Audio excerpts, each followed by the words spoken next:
Bonjour à tous, ma dernière vidéo a été ôtée pour atteinte au copyright suite à une plainte de l'équipe de la Tronche en Biais. Cette vidéo reprenait un extrait de leur émission sur la maladie de Lyme.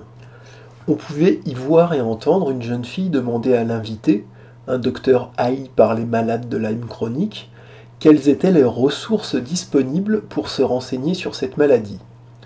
Ce docteur explique qu'il y a les sites de sociétés savantes, mais qu'au niveau vulgarisation, on ne trouve pas grand-chose.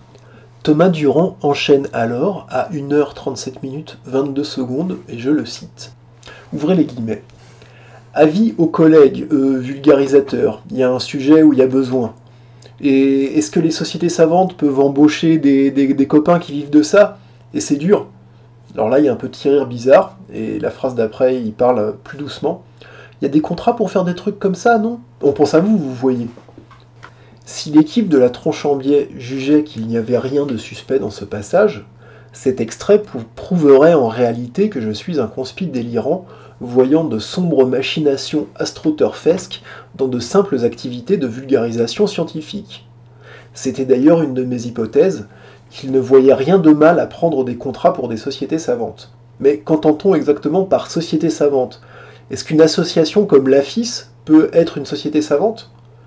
Mon autre hypothèse était que Thomas Durand l'avait fait exprès et préparé un dérevendicateur avant l'émission pour piéger des conspis paranoïaques. Mais suite à cette demande de retrait, je dois me rabattre sur cette interprétation suivante. Mis sous pression par des malades de Lyme chronique traitant Thomas Durand de désinformateur, de larbin de l'institution médicale et de l'industrie pharmaceutique, ce dernier a bêtement gaffé, pouf patapouf mini-drame, Durand a outé ses copains, ouvrez les guillemets, vulgarisateurs, fermez les guillemets, lesquels ne sont en réalité que des astroturfeurs et des ingénieurs sociaux.